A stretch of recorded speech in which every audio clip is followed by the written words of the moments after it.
Bem-vindos, alunos! Nossa aula de hoje está demais! No programa Escola do Amor de hoje. Então, por mais que você recorra a algo que te caia bem, você olha para o espelho, nossa, ele é muito honesto às vezes.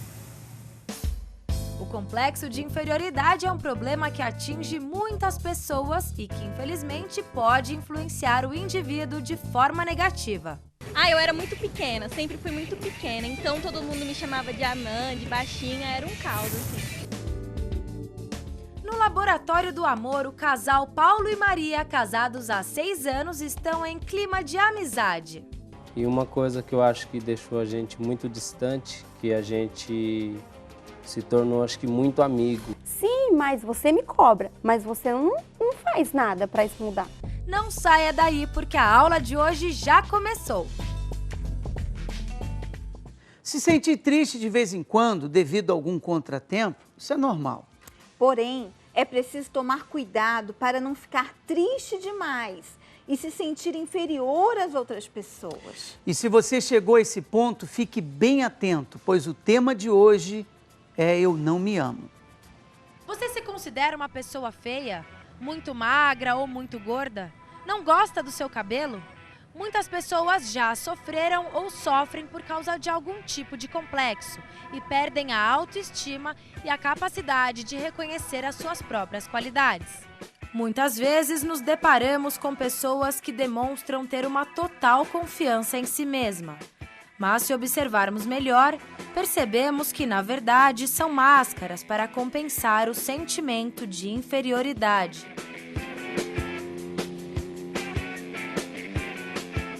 Mas o que fazer quando somos adultos e sentimos medo, vergonha ou algum tipo de complexo?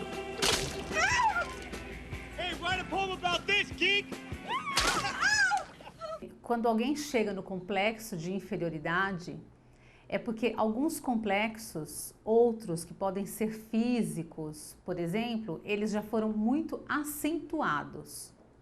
E geralmente eles são acentuados ou pelos amigos, ou pelos próprios familiares, ou pelo círculo social onde essa pessoa vive. Então, a gente tem que separar o que é realmente verdadeiro, que precisa ser tratado, daquelas fantasias geradas por uma imposição social. Quem vê Grazi Massafera, linda, alta e loira, nem imagina que em outra época a Bela já teve complexos com o corpo. Aos 16 anos ela se achava muito magra e, por isso, colocava enchimento, uma espécie de acolchoado no quadril. De acordo com especialistas, imperfeições e características negativas todos nós temos. O problema é quando isso passa a influenciar em nosso dia a dia. No meu caso, assim, eu tive problemas na minha infância, um pouco da adolescência, por conta de que eu era, não digo obesa, mas era bem gordinha. E assim, no decorrer do estudo, principalmente na escola, onde passava a maior parte do tempo, o meu ciclo de amigos era diferenciado, por quê? Às vezes a gente percebe que existe aquela famosa panelinha. Às vezes você pega uma roupinha que você pensa vai ter um ótimo caimento, não fica bem, eu tô gordinha. Então isso continua perseguindo de algum modo. É uma roupinha que você quer que fique assim, é uma blusinha que você quer que fique assado. Eles afirmam que os que sofrem do complexo de inferioridade, por exemplo, se dedicam com entusiasmo às atividades físicas para compensar deficiências intelectuais. Outros procuram ser famosos, compensando o sentimento de diminuição. Há ainda quem procura fazer-se gênio para compensar uma deficiência física. É realmente uma constante busca por superação. Isso de alguma maneira continua a perseguir, porque fica aquele resquício daquela situação passada, você não supera, mas não totalmente. Então, por mais que você recorra a algo que te caia bem, você olha para o espelho, nossa, ele é muito honesto às vezes, ou ele é honesto demais ou você realmente persegue a situação. Então, eu procuro me sentir à vontade com o que eu vou utilizar, de forma que isso não me constranja, que eu fique bem e que tenha um caimento bem, que essa perseguição fique só naquele momento, aqueles 5 minutinhos que... Não é que não caiu bem, é que eu simplesmente não arrumei direito. Prefiro pensar assim do que achar que ainda continuo com esse complexo de gordinha, que eu acho que superei bem. Até que ponto uma pessoa está preparada para lidar com as diferenças regionais, com as diferenças culturais e com as diferenças de biotipo? Querer ser bonito é o sonho de todos nós. Todo mundo quer ser bonito, inteligente, ter um diferencial, ser bem-sucedido. Eu acho que é isso que estimula a gente na vida. Mas até que ponto existe bom senso para essa busca incessante?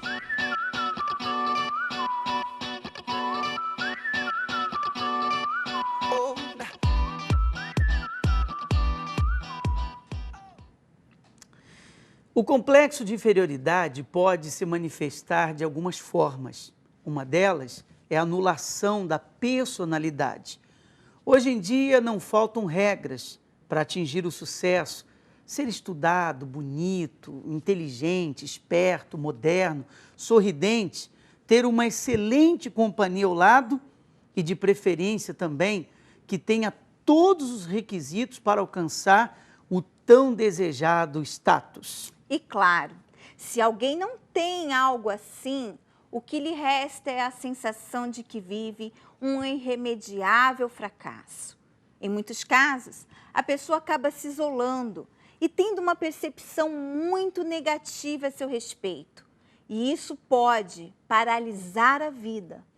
Por isso, nas dicas de hoje, você vai aprender o que fazer para recobrar a sua autoestima. Você pode participar acessando iurdtv.com ou pelo nosso facebook.com/Escola do Amor. Especialmente você que se depara com uma situação semelhante à que foi colocada agora. Vamos saber a nossa pesquisa nas ruas e você também que tem uma dúvida e deseja um conselho, uma orientação, nós abrimos um espaço pelos dois canais que citamos, facebook.com/Escola do Amor ou iurdtv.com, você pode ali postar as suas perguntas, dúvidas e dentro do possível nós estaremos ajudando a todos.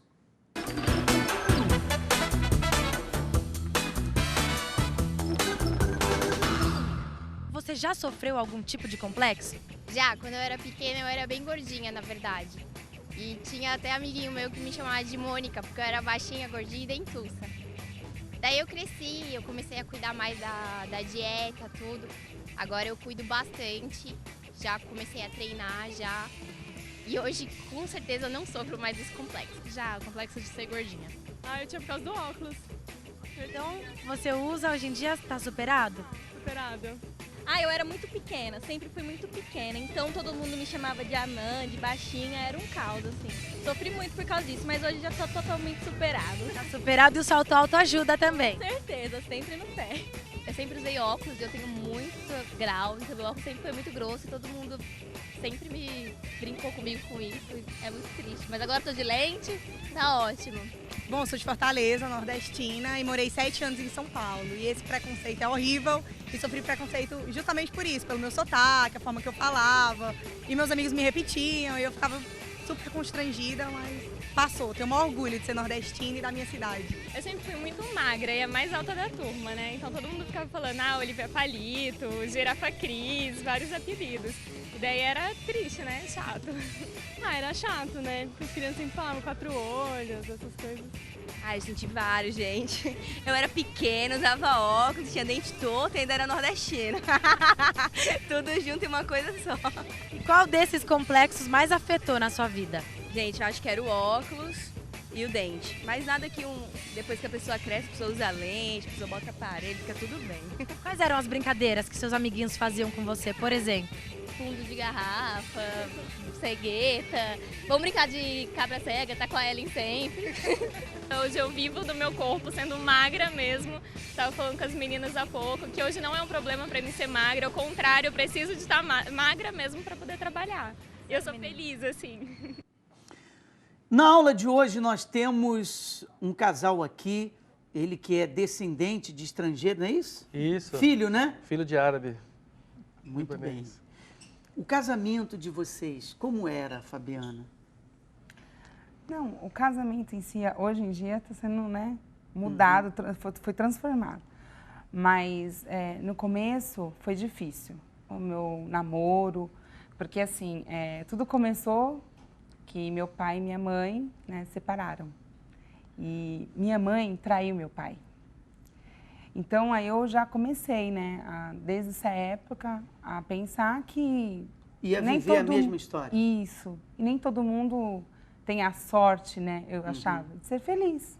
Pode ser uma sorte, eu achava. E como minha mãe traiu meu pai, então eu achava que os meus namorados iam pensar que eu ia fazer isso com eles. E ninguém ia querer casar comigo. Então eu vim carregando aquele peso, né, do passado, até faz pouco tempo. A culpa da sua mãe transformou uma marca em você. Muito, muito forte. E aí eu comecei, no anterior, né, relacionamento, ele era muito possessivo, muito ciumento. Falando do Fares? Não, anterior. No outro. E aí eu tentei suicídio 3 vezes. De tanta pressão, tanta ciúmes, eu achava que eu não ia ser feliz. Eu falava, ai meu Deus, eu não nasci para ser feliz. Então, que me leve, né? Eu pensava desse jeito. Aí, eu terminei com esse relacionamento, aí foi quando eu conheci o Fares. E como ele é descendente de libanês, piorou. Porque a família preserva muito a mulher. A família, eles querem conhecer a descendência, como que é os pais, como que ela foi criada para cuidar do marido. Então, é aquela coisa. Então, a gente começou a namorar e aí eu escutava ele falando, meu sogro, né? Meu sogro falava na minha frente. Teve um dia, assim, que marcou muito, que eu falo que esse dia, até hoje, eu lembro. E ele falava assim para ele, na hora do almoço, ele falou assim, Fares, eu estou pensando em levar você para o Líbano, para você casar com uma mulher libanesa, para cuidar de você, porque só as mulheres mesmo libanesas têm aquele cuidado com o marido, né? Que elas como que fala? São criadas, né, para cuidar do marido. Isso, né? Não sabemos se é por amor ou imposição. Verdade. Uma coisa que não vem ao caso. Mas quais eram as diferenças? Porque ele sendo, né, filho de libanês, como chama seu pai, Fares? Amad. Então, ele tinha as suas manias, o seu jeito de ser, a tradição, né? Comportamento. E você, brasileira? E a gente gosta de falar muito e gesticular com a mão. Aquilo foi a família dele começou a olhar. Falou, meu, essa menina é brasileira, né? Assim, ela gosta de falar demais, ela gosta de, sabe, vaidosa e tudo aquilo. E aí, lógico, hoje em dia o meu sogro já não pensa mais assim, né? Graças a Deus. Foi a experiência do início, né? Mas no começo foi complicado. E aí, como eu tinha um complexo, achava que eu não ia ser feliz, achava que a minha vida sentimental ia ser igual da minha mãe, sabe? Não ia ser feliz no casamento. E outra, eu pensava que, até o meu sogro falava isso, eu falava, realmente, eu até, assim, eu ficava chateada, mas ao mesmo tempo eu falava, realmente, quem que vai querer casar comigo? A minha mãe traiu meu pai. Né? Para uma mulher é igual, ele sempre falava, o meu sogro falava, a mulher é igual um cristal. Caiu, quebrou, não tem conserto. E aí eu ficava com aquilo na minha mente, né? Agora, dentro de um relacionamento, você chegou a ter esse sentimento de complexo, de inferioridade em relação a uma outra pessoa, um namorado seu, os relacionamentos anteriores? Eu me sentia sempre inferior a ele, devido...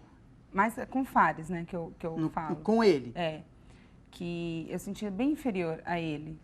Por ele ter uma família, eu me sentia feia.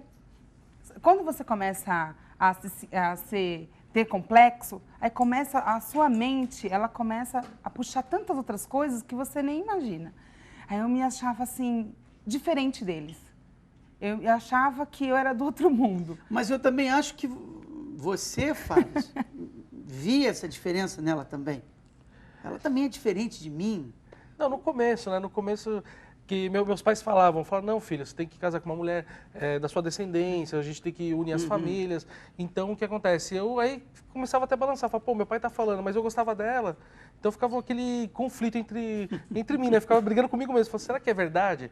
Será que eu devo escutar meu pai ou escutar o meu sentimento, né? Que eu gostava muito dela e tal. Eu via que ela fazia o bem pra mim. Então, foi, poxa, não vou escutar meu pai, porque não é isso, a gente tem que conhecer as pessoas, né? Eu fui conhecendo ela aos poucos, fui vendo que realmente ela gostava de mim, queria me cuidar de mim. Então, isso foi aprendendo nas aulas que a gente foi participando, né? Então, isso foi muito importante pra gente. Foi mudando a sua visão, né? Mudou totalmente, porque eu não sabia, né? Que eu vinha da visão da tradição muçulmana, que é, filho, você tem que casar com a mulher árabe, que ela vai cuidar de você, que a mulher árabe, ela é... como dizer assim, que os muçulmanos, eles são machistas. Então, ó, faz isso, ela baixa a cabeça, fica quietinha e vai e faz. E não é bem por aí, né? A mulher tem que tem que ter um acordo, um comum acordo, né? Eu tô achando que foi ela que te mudou, viu, Fábio? É verdade. É verdade. Com certeza. Não, acho que foi as aulas. Tanto eu também, eu mudei assim, porque eu pensava desse jeito, né? É porque não tinha como você passar uma segurança nem para ele, nem para a família dele, se você não tinha essa segurança, se você mesmo já se sentia inferior. Você mesmo já achava que não ia alcançar, né? Essa esposa tão esperada. Então, como que eles iam ver isso em você? Então, acho que o processo teve início aí, né? Porque ninguém vê em nós aquilo que nós mesmos não vemos, não é isso? Foi. É verdade, nós não tínhamos, né, isso, que nem como que eu ia passar para ela se não tinha para mim mesmo, foi o que a senhora falou. Só que no caso, a gente começou a participar das aulas, tudo, então foi abrindo nossa visão. Aí eu fui conhecendo, falei, poxa, eu posso aprender a cuidar da minha esposa. Não é esse machismo que eu vi nessa tradição que meu pai era com a minha mãe. Então eu falei, não é dessa forma, a gente tem que cuidar da esposa, dar carinho, dar atenção, dar amor. Então com as aulas foi mudando tudo minha forma de pensar. Legal, né? Quer dizer, dizem que os opostos se atraem, né? As diferenças, tal, a maneira dele ver, a tradição dela também. E aí nós entendemos que é possível o relacionamento dar certo, ainda que existam as diferenças. Na verdade, dentro de um relacionamento tem que haver um investimento, né, para que venha a dar certo. Então, se cada um investir primeiro em si mesmo, for seguro de quem é, dos seus valores, do seu caráter, então vai conseguir passar isso para outra pessoa. E mesmo que seja contra as regras da sociedade, vai dar certo. O que prejudica, na verdade, é o fato de existir esse complexo de inferioridade, que é aquela frase que nós citamos, que é o tema, eu não me amo, aquela pessoa que ela se sente inferior às demais pessoas. E quando isso acontece dentro do relacionamento, então, aquela pessoa que se sente inferior, ela não quer perder a outra pessoa, de maneira nenhuma. Então, ela se coloca numa posição, ela se anula completamente e ela passa a viver em função daquela outra pessoa, justamente porque ela acha aquela pessoa demais para ela, esse tipo de coisa. E um relacionamento assim, ele não vai longe, ele não tem uma longa data de vida, porque a pessoa vai chegar uma hora que ela vai se cansar daquela situação e a outra pessoa também, vendo que ela não tem no mesmo nível, porque o homem não quer uma mulher que fique ali grudenta atrás dele, tentando compensar com determinadas coisas. A mulher é livre como o homem é livre. E isso é muito importante. E a mulher também não gosta desse tipo de homem, gosta? Não, tem que haver um acréscimo, né? Não gosta. Um acrescenta na vida do outro. Exatamente.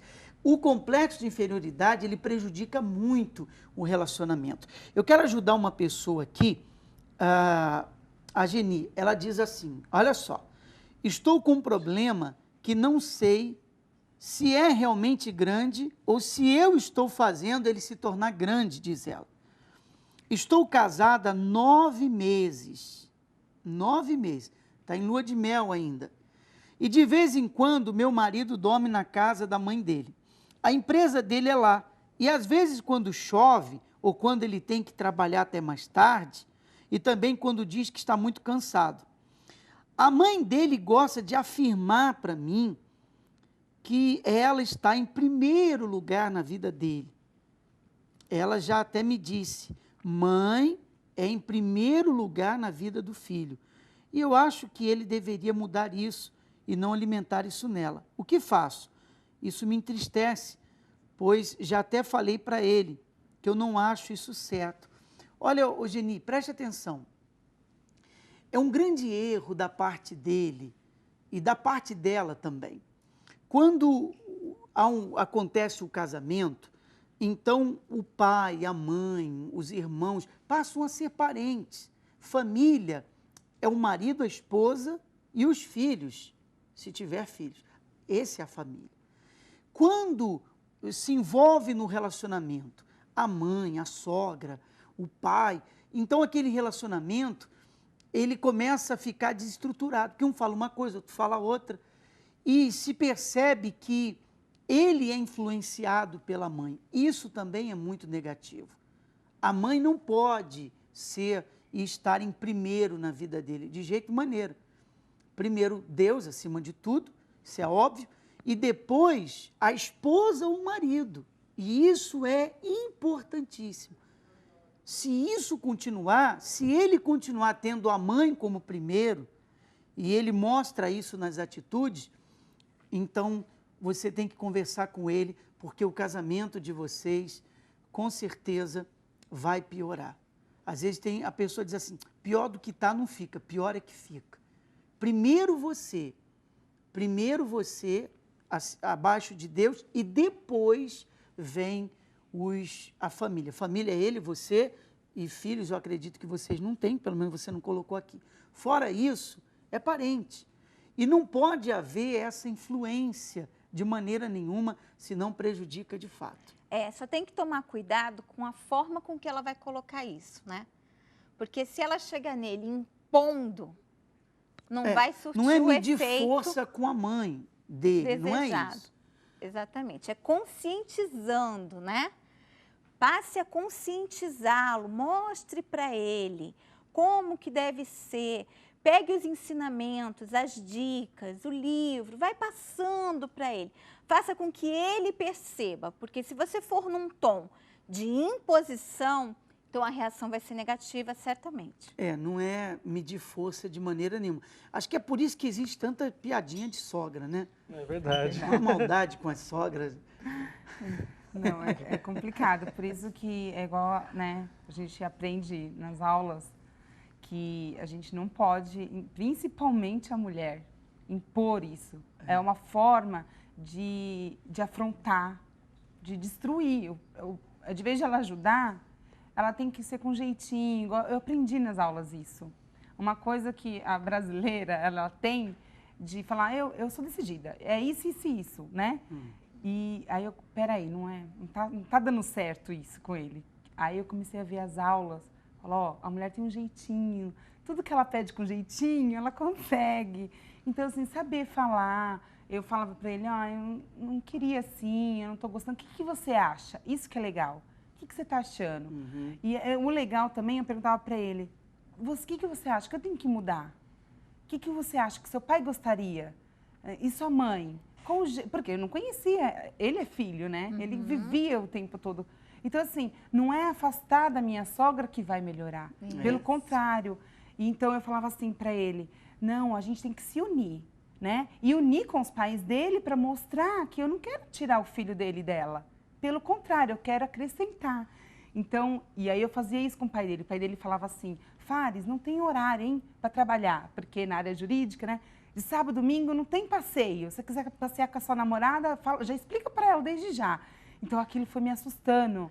Mas aí, depois eu fui nas aulas, aí eu fui, nossa, é verdade, né? A gente tem que incluir os pais também, para eles verem que eles são importantes também na nossa vida. Sim. Mas depois do casamento, aí, lógico, agora a gente mudou mais ainda, porque agora a nossa família, eu e ele, né? Até porque, em muitos casos, a pessoa acaba dividindo problemas pessoais dos dois, que tem que resolver entre os dois. E aí acaba aquele relacionamento não indo bem e todo mundo olha a sogra com maus olhos. A sogra é inimiga, ela quer o nosso mal, é ela que fica influenciando esse tipo de coisa. Né? Mesmo que às vezes ela haja com uma certa falta de sabedoria, então cabe à nora enxergar isso e ser mais flexível, tolerante, entender que é o filho dela que está saindo de casa, que para ela representa uma perda, e ir conquistando espaço, se tornar uma filha.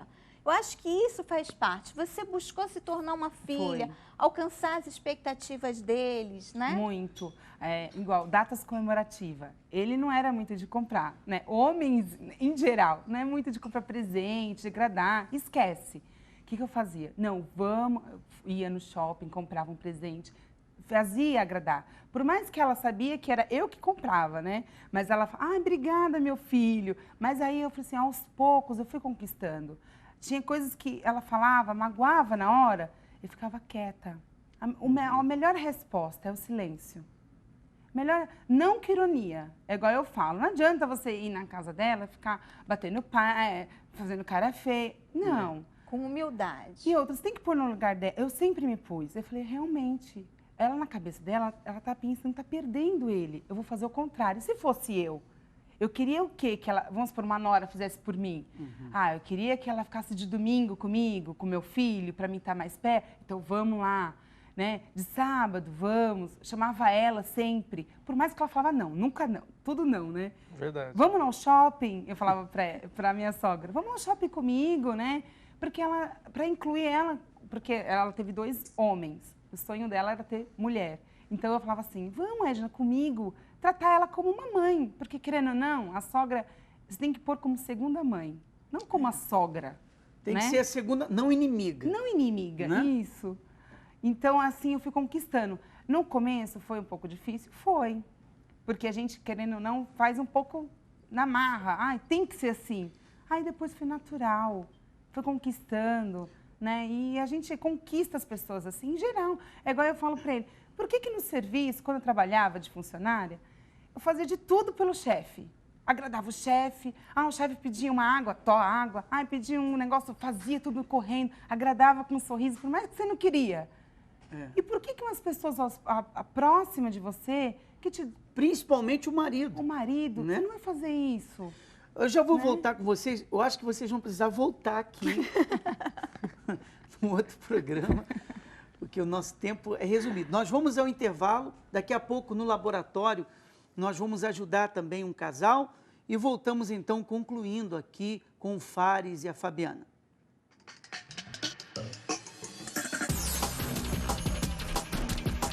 The #1 ranked challenger in the world, Giovanni Andrade.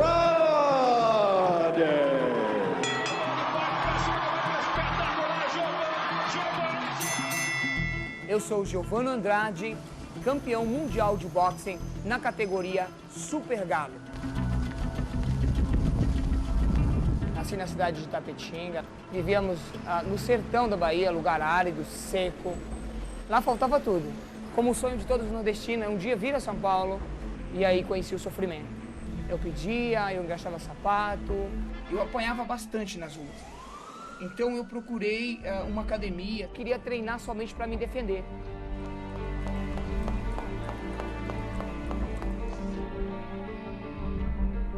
Minha mãe tem que ser cuidada, né? Porque é a minha ferramenta de trabalho.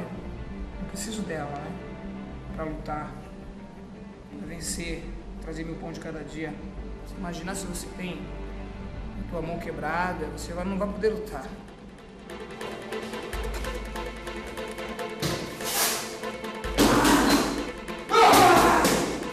Treinamento duro. Você quer sonhar em ser campeão? Então treine. Comecei a treinar direitinho, fiz o meu primeiro combate como boxeador amador. A primeira vez que subi ao ringue, parecia que faltava terra nos meus pés. Parece que eu tinha somente o adversário na minha frente. Só ouvia gritos das pessoas ao meu redor e parecia que o mundo girava ao redor de mim. Eu passei por todas essas dificuldades, e foi difícil. E eu fiz 2, 3, 4 combates no Brasil e fui convidado para lutar no país vizinho, que é a Argentina. Após passar por todas as dificuldades, lutas, eu consegui conquistar o título mundial de boxe. Quanto custa ter uma família unida, com saúde, longe de todos os problemas que o mundo aí oferece, na verdade, igual foi a minha vida no passado. Minha esposa, minha linda esposa Mônica, minha filhinha Carla, que é a mais velha, tem o Matheus, a réplica do pai, né? Filha Gabriela, minha bebê que gosta muito de dançar, e o meu amigo Peter. Gosta muito de web design, my life, minha vida, minha história. Eu sou Giovano Andrade, campeão mundial de boxing na categoria Super Galo. Eu sou a Universal.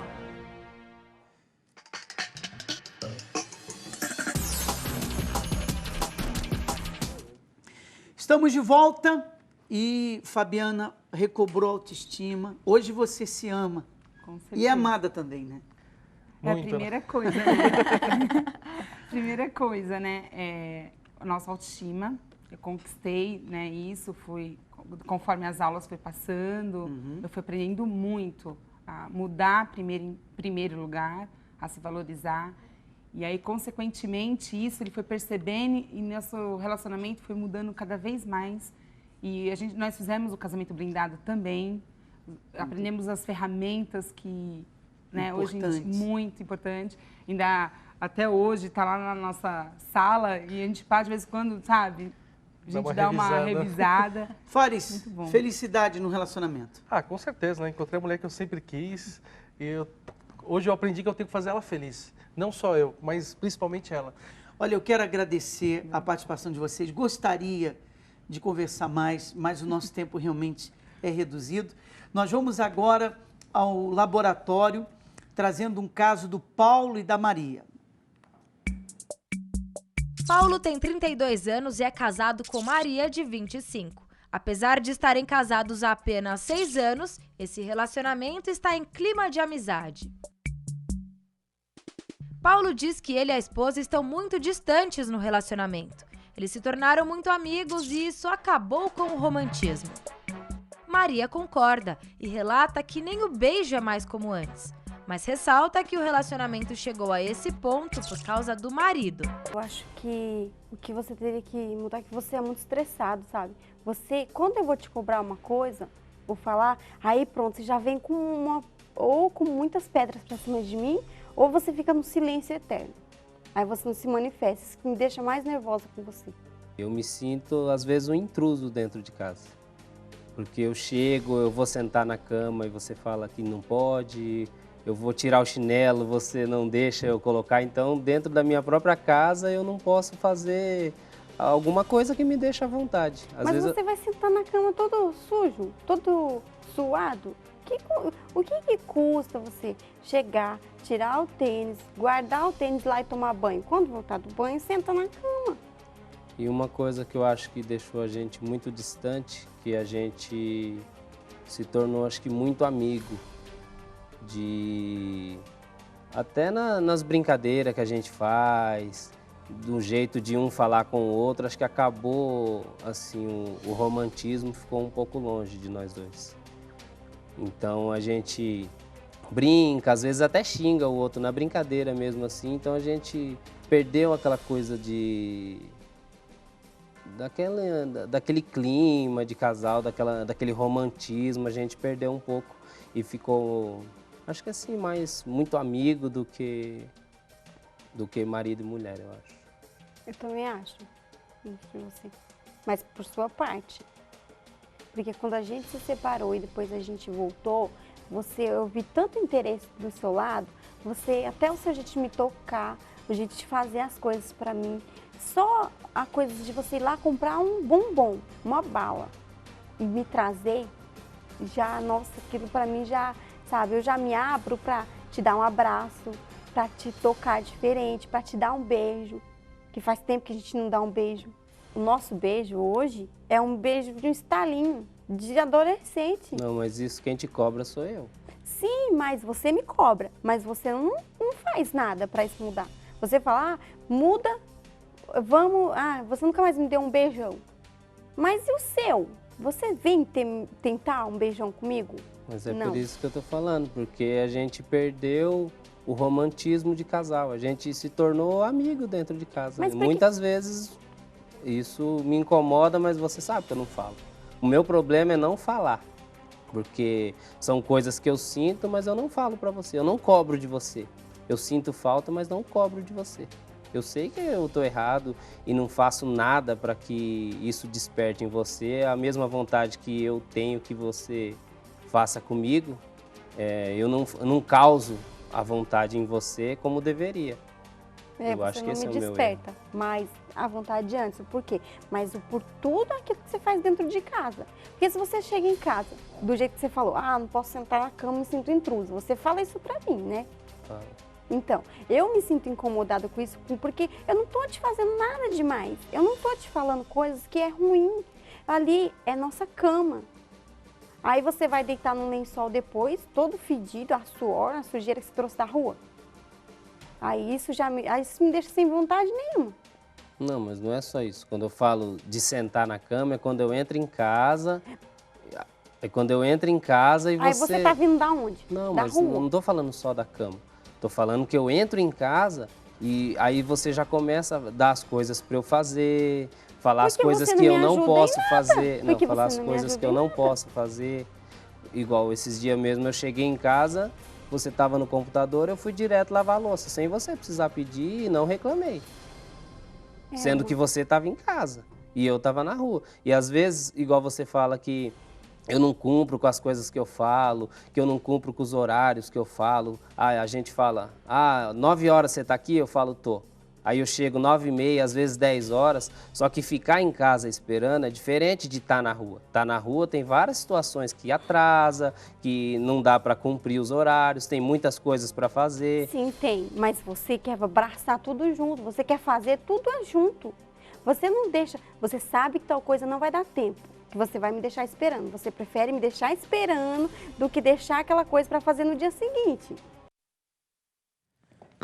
Maria, você tem que ser mais compreensiva, Maria. Entender mais, porque se ele combinou uma coisa com você e não conseguiu cumprir por falta de caráter, eu concordo que você tem que ficar realmente brava, irritado, o que é que seja, naquele momento.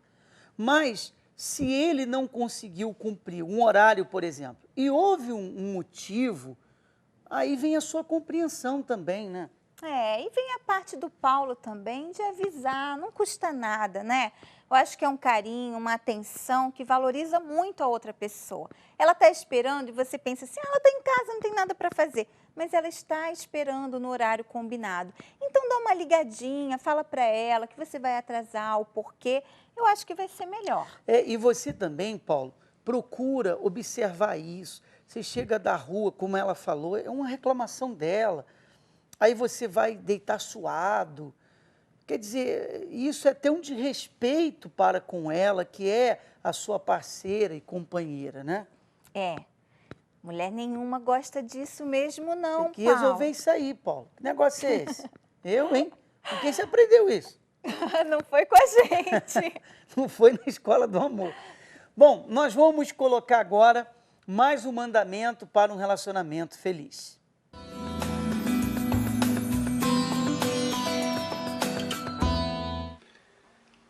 Bem-vindo ao 11º mandamento para um relacionamento feliz.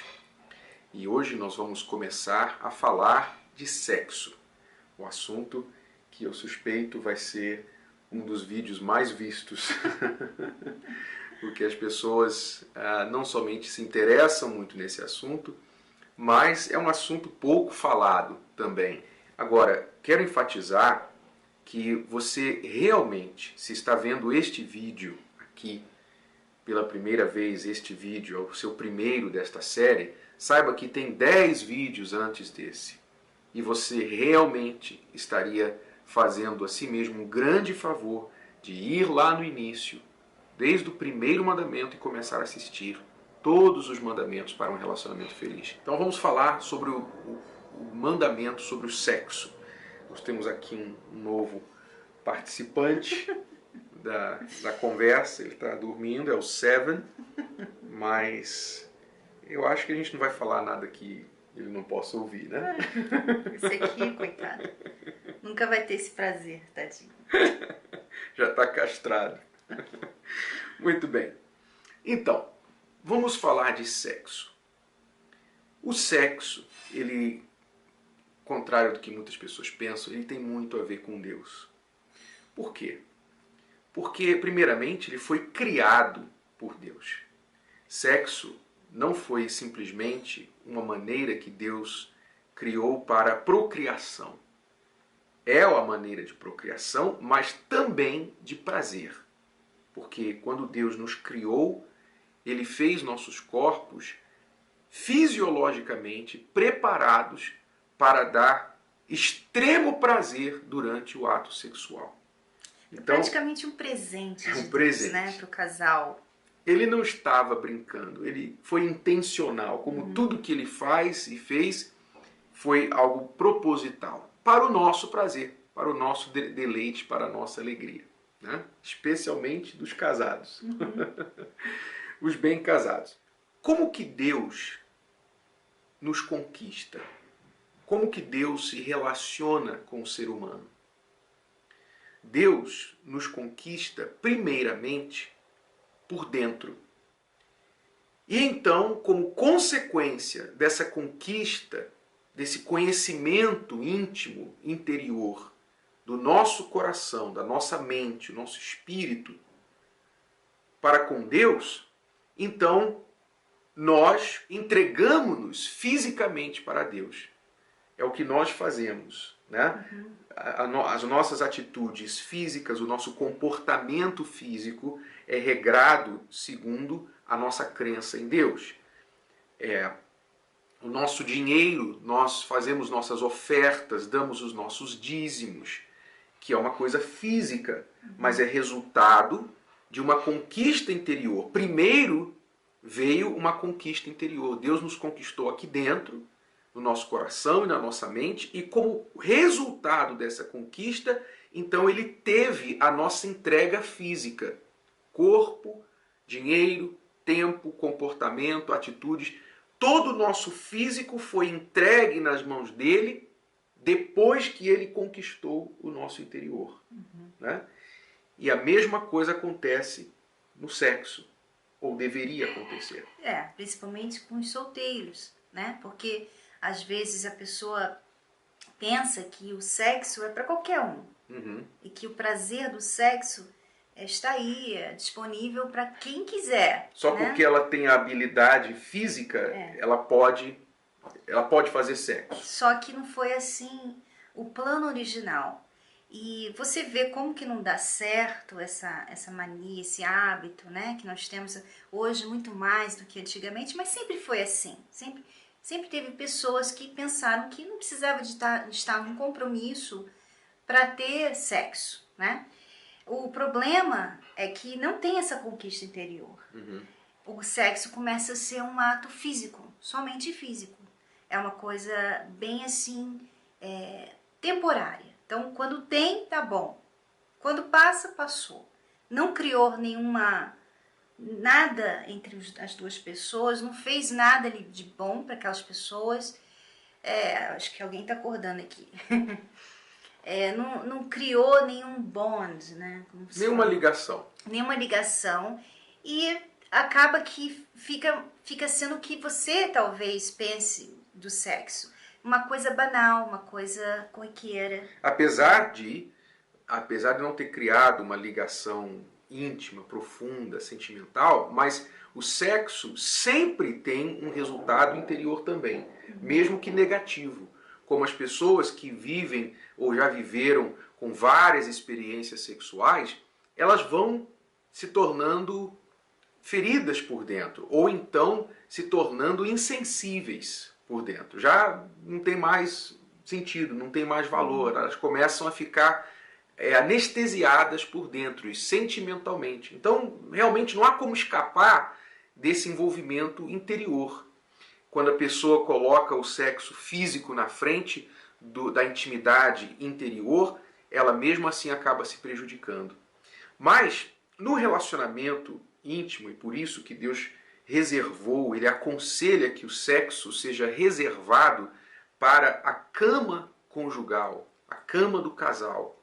Por esta razão, porque o sexo ele tem a função muito maior do que um alívio físico, um alívio fisiológico, um preenchimento de uma necessidade fisiológica. Ele tem a função de aproximar o casal, de ser uma cola no casal. É no sexo, mais do que em qualquer outra situação, que o casal realmente tem aquela experiência de ser um, de se tornarem um. É a intimidade fisicamente.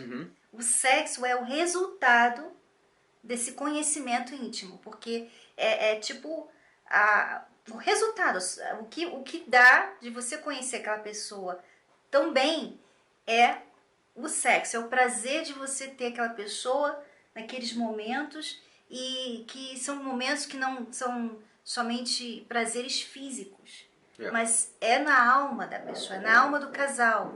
Os dois ficam mais ligados um ao outro.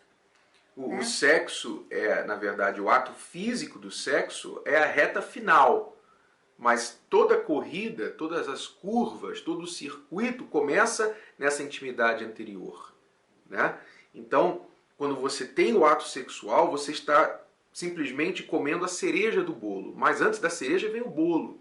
E o bolo é essa intimidade, é a troca de mentes, é a troca dos sentimentos, do coração, do conhecimento, é o interesse que você tem na outra pessoa. Eu costumo usar a analogia bem fácil de cima para baixo. Por exemplo, começa aqui no cérebro, a mente. Então você tem interesse no que está acontecendo na outra pessoa. Você toma interesse intelectual na pessoa. O que ela está pensando, o que ela gosta, quais os projetos dela, os objetivos dela.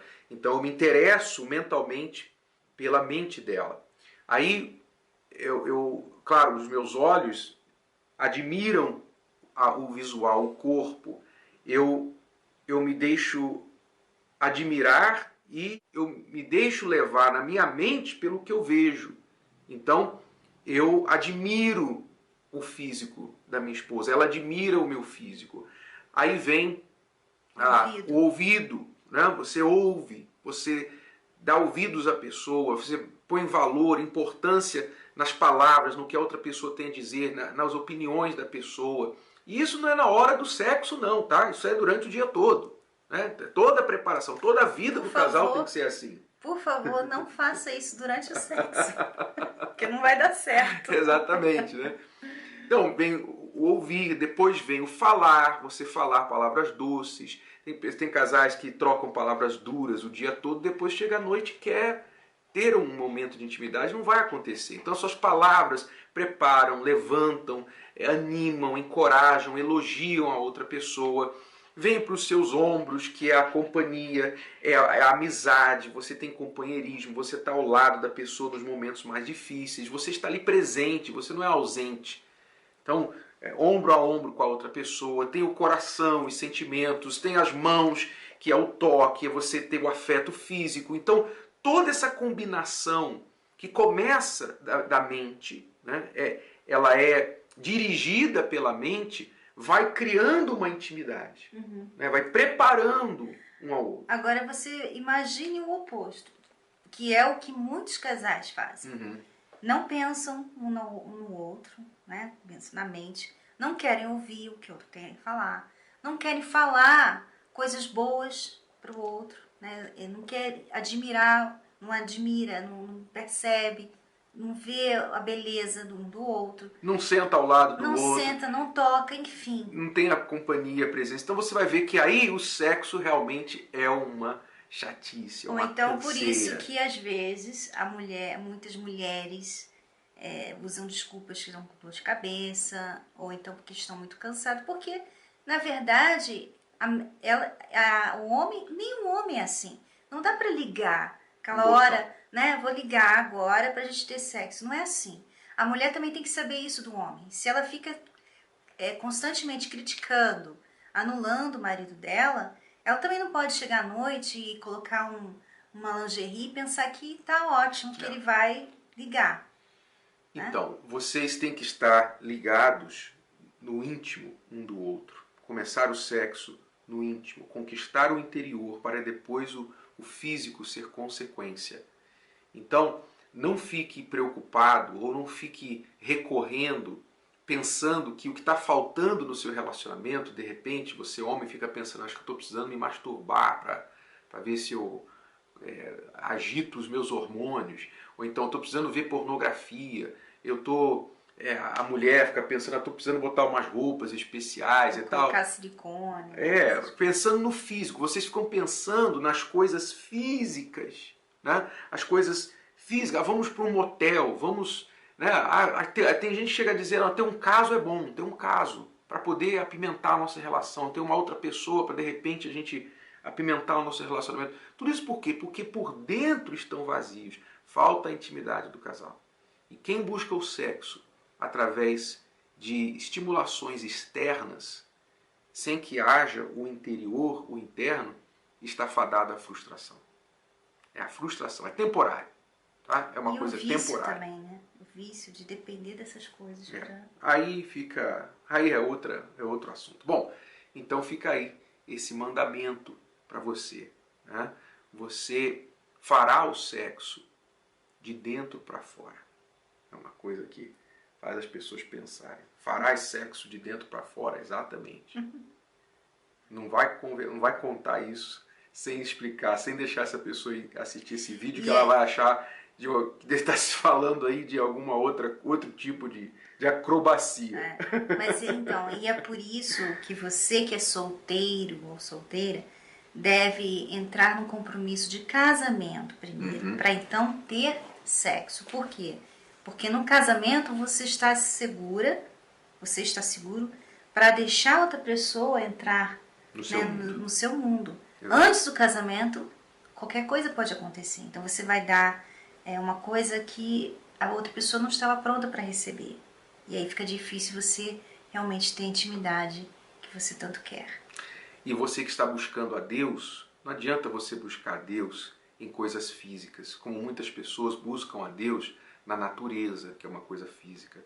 Buscam a Deus através de rituais, de tradições, de religiões que incluem todo um sistema, uma parafernália, né? Objetos, imagens. A pessoa ela fica ligada em coisas físicas para poder chegar a Deus. E não é aí. Está escrito que o reino de Deus está dentro de nós e que Deus é espírito e busca aqueles que o buscam em espírito. Então, para você encontrar Deus, você tem que começar de dentro, usando a sua inteligência, a sua mente, não coisas físicas, tá bom? Então, procure por aí. Se você conectar com Deus interiormente, você vai encontrá-lo e depois o resto na sua vida física vai ser consequência. Então, nós voltamos no próximo vídeo para falar sobre mais assuntos de sexo. Não perca!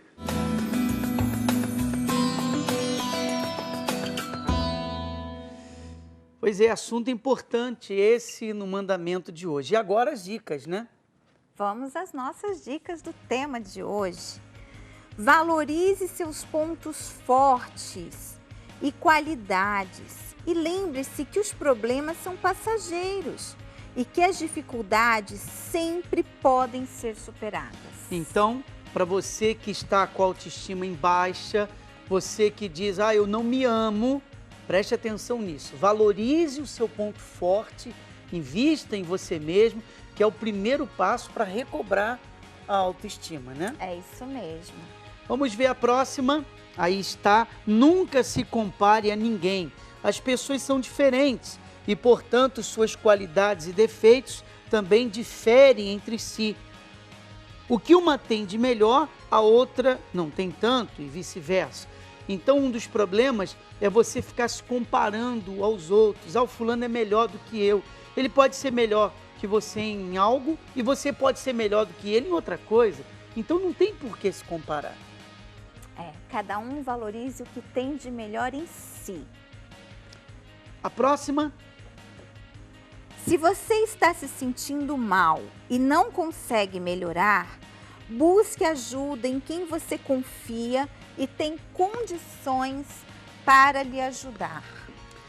Então tá aí, se você é uma pessoa que está mal e quer ser feliz, quer recobrar a sua autoestima, quer mudar tudo isso, procure quem possa lhe ajudar. Se você quiser a minha ajuda, nós estaremos na Zona Leste de São Paulo, nessa quinta-feira, 7 da noite, na Avenida Celso Garcia, 499, no Brás. Aliás, 3 da tarde e 7 da noite. Para quem não pode estar às 7 da noite, nós estamos também às 3 da tarde. É isso mesmo. E é um prazer receber a todos, assim como aqui também, na João Dias, 1800, com o professor Emerson e a Eliana.